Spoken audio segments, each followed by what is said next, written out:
Dragi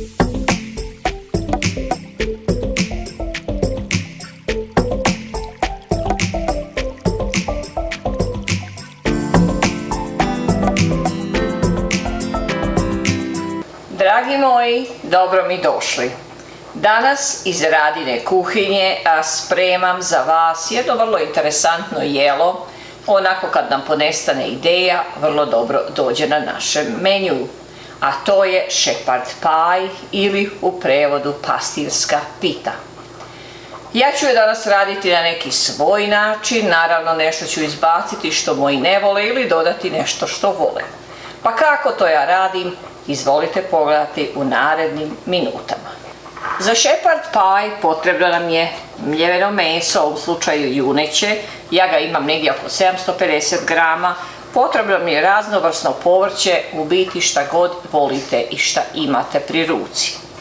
Ja ću najprije da izdinstam meso, znači ovdje imam malo ulja i jednu glavicu luka, kome ću izdinstati meso. Od začina dodat ću ovdje ima 2 kašice vegete, 1 mala kašica bibera i vrlo malo mljevene tucane paprike, naravno ljute.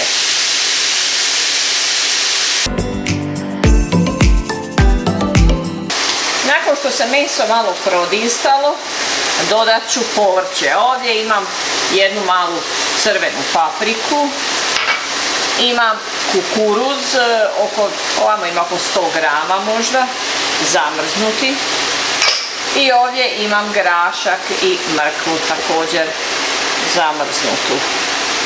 I ja ću dodati jednu malu tikvicu.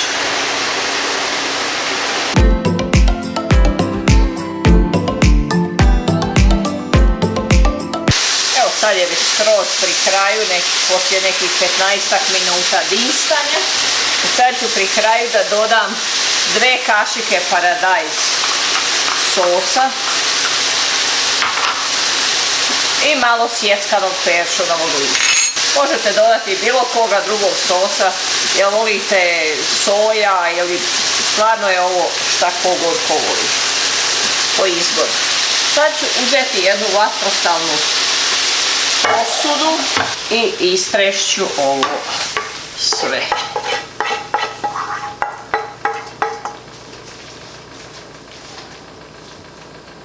To lijepo rasporedite. Dok se meso dinstalo, ja sam stavila krompir da se kuha, da bi napravila pire. Pravit ćete pire po vašem standardnom receptu. Ja ću staviti malo putra i slatke pavlake ili tekućeg šlaga. Pa ću to izmiksati sa mikserom da nam bude fino, glatko. Sad imate izbor da uzmete vrećicu za okrašavanje i sve to fino napravite. Ja ću samo ovako naslagati pa ću malo išarati i to je to. Na jednostavniji način. Prednost ovoga jela što ujedno imate i glavno jelo i prilog. Tako da nema posebnog kuhanja. Malo to prošarajte. I ono sad što originalno shepherd pie nema, a to je ribani sir. Mi ga svi volimo, pa tako da ću ja odozgo dodati malo sira. Zagrijat ću rernu na 180 stupnjeva Celzijusa i zapeću nekih 10 minuta. Još ću malo posuti sa sjeckanim peršunom. I naše jelo je gotovo. Što se tiče pripreme, još samo da ispečemo. Shepherd pie ili pastirska pita je pečena. Sad sve što nam je preostalo da serviramo i ručamo.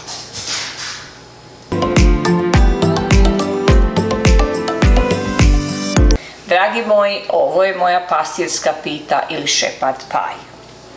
Nadam se da će vam se dopasti kako ideja, tako i način moje izrade. Do sljedećeg puta i nekog novog videa ja vam želim svako dobro.